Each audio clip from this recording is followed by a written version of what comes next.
Clara was at home, finishing the last bits of her weekend chores, humming softly to herself, feeling the quiet hum of the house around her, when her phone suddenly buzzed sharply on the kitchen counter, making her jump slightly, and when she saw the number, she frowned in mild confusion because it wasn't anyone she recognized, and Daniel, her husband, was at work, so she thought it might be a wrong number or some telemarketer, but curiosity nudged her fingers to swipe and answer, and hello, she said in her calm, everyday voice, expecting perhaps an apology or some misdialed greeting, and the voice on the other side was young, polite, and immediately apologetic, stammering a little as he realized he had indeed called the wrong person, and Clara felt the initial irritation of being disturbed slowly melt into curiosity because the voice wasn't just ordinary, it had a soft warmth, a quiet timbre that made her pause, and he quickly introduced himself as Nathan, Daniel's colleague, and, though the conversation was supposed to be brief and mundane, there was an unexpected sincerity in the way he spoke, an honesty that seemed almost tangible over the phone, and as he laughed nervously, trying to excuse the mistake, Clara felt a subtle flutter in her chest, a tiny, inexplicable awareness of connection, even though they were strangers, and the accidental call turned into a brief exchange of words about mundane things. The weather, Daniel's work schedule, nothing significant in. Content but somehow heavy in emotional weight, and Clara caught herself imagining the man behind the voice, picturing a kind smile and earnest eyes, a presence that seemed to linger longer than it should, and she hung up, feeling strangely unsettled yet intrigued, a tension she couldn't immediately identify, a gentle pull of curiosity and longing that she had not expected from such a trivial mistake, and throughout the rest of her day, the hum of her chores, the clatter of dishes, the quiet of her empty home, everything seemed infused with a new awareness, an echo of the accidental connection, and every time her phone buzzed again, her heart leapt briefly, half in anticipation, half in fear that it might be Nathan calling again, and Clara tried to shake off the feeling, telling herself it was silly to be so affected by a brief, mistaken call from a stranger, yet the memory of his voice, the cadence of his words, lingered in her mind like a gentle refrain, impossible to ignore, and she found herself replaying the conversation in her thoughts, remembering the nervous laugh, the careful politeness, the way he had almost seemed to speak directly to her, and she wondered what it was about that moment that had touched her, why such a small, unintended encounter could feel so significant, so intimate in a way that ordinary conversations with friends or colleagues never had, and the rest of her day passed in a blur of half-distracted motions as she tidied the living room, washed dishes, straightened cushions, each action tinged with the quiet echo of that voice, and she caught herself glancing at the phone more often than necessary, half hoping for another accidental call, half afraid that her curiosity might lead her somewhere she shouldn't, and yet, the more she tried to dismiss it, the stronger the feeling grew, a subtle, almost magnetic pull of emotion that was confusing, thrilling, and a little frightening all at once, and when evening came and the sky outside,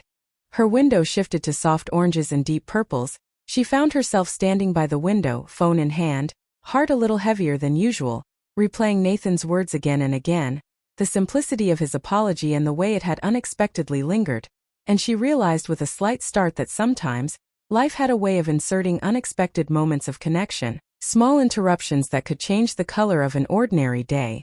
that could leave a mark on a heart in ways one could not anticipate, and though she had not met him, though she barely knew him beyond a fluke of technology, she felt a stirring of something unnameable, a curiosity about who he was, how he lived, what his life felt like, and for the first time in a long while, Clara felt the delicious tension of wonder mixed with hesitation, a fragile excitement that made the familiar walls of her home seem somehow different, infused with the memory of a voice that had broken through her quiet routine, and as she finally placed the phone on the table, letting it rest silently beside her, she breathed deeply, aware that her evening tea, her favorite chair, the soft hum of her living room, were all subtly changed by the weight of that single mistaken call, and she smiled faintly to herself, a mixture of amusement, confusion, and anticipation curling quietly inside her, wondering if fate had a curious sense of humor, or if it was merely the human heart, capable of feeling deeply, even in moments that seemed inconsequential.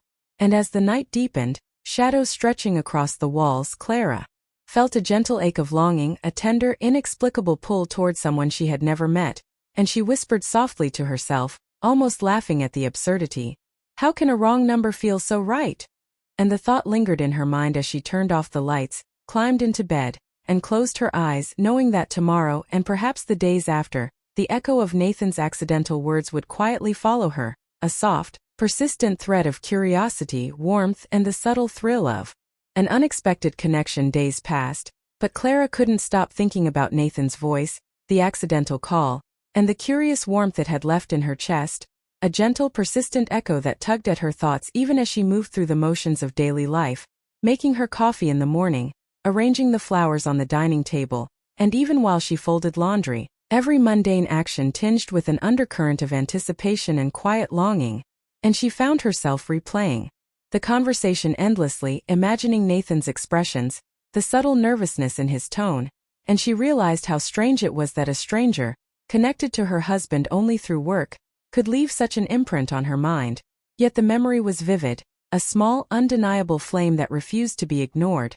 and when Daniel mentioned the upcoming office dinner, her stomach twisted in a mixture of curiosity and hesitation, knowing Nathan would be there, and the thought made her heart race. And her thoughts spin because she didn't know what to expect, whether she would be able to speak to him without feeling the odd surge of emotion, whether he would remember the accidental call, and when the night of the dinner arrived, Clara found herself dressed carefully, not extravagantly but in a way that made her feel confident, aware that a simple glance could ignite memories she wasn't ready to confront, and as she entered the elegantly decorated hall, filled with the soft hum of chatter, clinking glasses and laughter, her eyes immediately scanned the crowd, searching unconsciously for Nathan, and then she saw him, standing near the buffet talking with colleagues, his posture casual yet there was a certain attentiveness in his expression, and when his eyes met hers across the room, something electric passed between them, a flicker of recognition, a silent acknowledgement of that brief mistaken call, and Clara felt a shiver run down her spine, her heart skipping in a rhythm she hadn't known in years, a mixture of excitement, surprise, and an unfamiliar tension that made her knees feel slightly unsteady, and she told herself to breathe, to stay calm, but the pull was undeniable, a magnetic curiosity that she couldn't rationalize, and Nathan excused himself from his group, walking toward her with a smile that was polite yet carried a quiet warmth, and as he greeted her, Clara noticed the subtle way his eyes softened when they lingered on her face, a look that seemed both fleeting and infinite, and they exchanged small talk at first about the dinner, about colleagues, about banal office news, but beneath every word, beneath every casual laugh, there was a quiet undercurrent of connection, a shared secret of the accidental call, unspoken yet deeply felt, and Clara felt herself hanging on each syllable, aware of the subtle timbre of his voice, the gentle gestures, the way he shifted slightly when he spoke to her, a rhythm of movement and sound that seemed to echo the intimacy of that brief, unintended conversation, and as they spoke, memories of the call surfaced vividly, making her cheeks flush, her mind race, her heart flutter, and Nathan's presence felt unexpectedly close, magnetic in its simplicity, and Clara struggled with the strange cocktail of emotions that mingled within her. Curiosity, excitement, guilt for the attention she gave him, and an undeniable thrill at being seen in a way she hadn't expected, even by a stranger, and as the dinner progressed, they found themselves repeatedly near each other, drawn together by casual circumstances, by shared colleagues, by invisible threads that seemed to pull them into small conversations and fleeting exchanges, and every glance, every brief word, left Clara feeling a rush of warmth, a tension that was both exhilarating and confusing, and she caught herself smiling quietly when he said something unexpectedly kind or humorous, a small ripple of connection spreading through her chest, and Nathan, for his part, seemed equally aware, his expression shifting subtly when he noticed her attention, a quiet acknowledgement of the bond they had formed through that simple mistake, and though no one else could perceive it, Clara felt as if the entire room had faded, leaving only the two of them in a gentle orbit, the rest of the world a blur, their words and glances weighted with subtle significance, and as the night wore on, small gestures, a touch of hands when passing plates, the way he leaned slightly closer to hear her laugh, created a delicate tension, a soft thrill that made her pulse quicken and her thoughts swirl with possibilities, and she realized that she was experiencing something rare, a moment of human connection that was tender, unexpected, and entirely intoxicating, and as the dinner began to wind down, Clara felt a bittersweet pang, the awareness that the night would end, that this fleeting closeness might dissipate with the hours, and yet, when Nathan finally excused himself to talk to another group, His eyes met hers once more, and in that lingering glance there was an unspoken message, a quiet recognition of what had begun in that accidental call, a promise without words that this was not something either of them could easily forget. And as she watched him step away, her mind raced with questions, with longing, with the dizzy thrill of having been seen, truly seen, by someone she had barely met, and she felt a shiver of anticipation for the next encounter, wondering if it would be equally charged, if the subtle magnetism between them would persist. And as she left the hall with Daniel, chatting about trivial matters, she felt a quiet tension, a soft ache of something unspoken, something beautiful and delicate that she could not yet name, and she caught herself glancing toward Nathan one last time, a small, almost shy smile on her lips, a flutter of warmth in her chest, and she realized that life had a strange way of weaving unexpected moments into ordinary days, that sometimes the most fleeting, unintended interactions could ignite emotions that lingered far longer than anyone anticipated. And as she drove home that night, the city lights passing by in a blur, her thoughts refused to settle,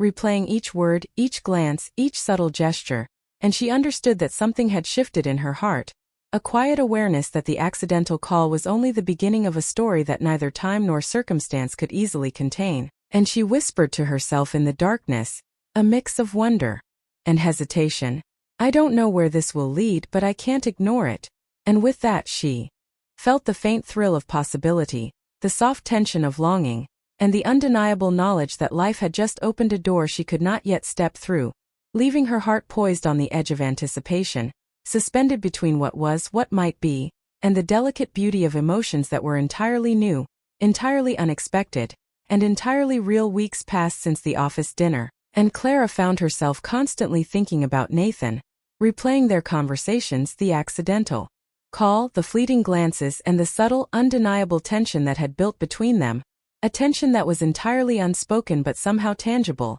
filling her days with anticipation and quiet longing as she went about her routine, making breakfast, organizing the living room, and folding laundry while her mind drifted to his voice, imagining the warmth in his eyes, the slight nervousness in his posture, and every little detail of him that she had unconsciously stored in her memory. She tried to convince herself that it was nothing, that it was merely curiosity sparked by an unexpected moment, yet her heart refused to be rational, fluttering whenever she thought of him. And then one quiet evening, her phone rang again, and the sight of Nathan's name made her breath catch in a way that was both thrilling and terrifying, and as she answered, his voice, calm but hesitant, greeted her. And immediately she felt the weight of unspoken words between them, the emotional gravity of the connection that had begun so unexpectedly, and Nathan didn't waste time on small talk. Instead, he confessed that the accidental call had lingered in his mind far longer than he expected, that for days afterward he had thought about her, imagined her responses, and wondered what it would be like to truly speak to her, not by mistake but intentionally, and Clara felt a rush of conflicting emotions, curiosity, guilt, excitement, and a subtle ache of longing, all mixed together in a way that made her pulse quicken and her thoughts spiral, and yet, she listened quietly, drawn into the cadence of his words, the sincerity that had always been present but now felt amplified by the deliberate nature of this conversation, and as he spoke, he admitted that he hadn't anticipated feeling such a connection, that something about her voice, her presence even over the phone, had struck a chord within him, something delicate, intimate, and entirely unexpected, and Clara, while aware of the boundaries of her marriage and the life she had with Daniel, could not deny the stirrings within her own heart, the tenderness, the curiosity, the thrill of being seen in a way she had not been seen in years, and she felt her lips part slightly, a quiet intake of breath, as Nathan continued, explaining that he hadn't reached out sooner out of hesitation, respect, and uncertainty, but that the feelings, the resonance of that brief connection, had only grown with time, making him realize that sometimes life placed small, fleeting moments in our paths that could not be ignored, and as Clara listened, she realized that the thread that began with a simple mistake had now woven itself into something far more complex, far more potent, a delicate mixture of emotion, longing, and the thrill of intimacy that had no physical manifestation yet was profoundly real, and she felt herself trembling slightly, both with excitement and the weight of moral contemplation, as Nathan's words painted vivid pictures of quiet evenings imagined, of conversations that had yet to happen, and of the simple, gentle joy of being able to speak freely with someone who understood her in ways others did not. and she found herself responding, her voice soft but steady, acknowledging the truth of what he was saying, admitting that she too had thought of him, of that voice, of that fleeting connection, and the air between them seemed to hum with understanding, a shared recognition of something fragile, beautiful and entirely human, and yet they did not cross boundaries. They spoke of feelings, of curiosity, of connection, but always with a quiet respect, a maturity that made the tension more poignant, more thrilling, because it was unspoken, unexplored physically, but emotionally vivid, and Clara realized that she was learning about herself in ways she hadn't expected, discovering a capacity for empathy, for longing, for careful emotional exploration, and as Nathan described his own hesitations, his fears of misreading signals, his acknowledgement of her life with Daniel, she felt a rush of admiration and tenderness, knowing that this man was navigating a complex emotional landscape with honesty and care, and in turn, she mirrored his honesty, sharing her own reflections, the subtle exhilaration of being noticed, the thrill of human connection that began with a single accidental phone call, and as the conversation continued, the hours slipping by unnoticed, Clara felt the world narrow to this shared space of voice, emotion and understanding where every word carried weight, every pause resonated with meaning, and every laugh, small or genuine, left an echo of warmth in her chest, and yet, even with this deepening connection, they remained mindful, aware of the boundaries, aware that the emotions they were experiencing were intense precisely because they were delicate, unconsummated, existing in a space that was real yet intangible, and Clara felt a heady mixture of relief and longing, exhilaration and quiet guilt, as they explored this emotional intimacy with a slow, careful reverence, a dance of hearts that did not need to rush, that thrived on the gentleness of acknowledgement rather than action, and she realized how rare such connections were, how few people could speak to another soul without the need for proximity or touch, and as Nathan spoke of imagining moments they might share, of future conversations, of the possibility of continued connection, Clara felt a shiver of anticipation, a soft ache of desire, not for physicality, but for understanding, for presence, for emotional closeness, and she whispered softly to herself, aware of the quiet revolution happening in her heart, that life could shift in a single moment,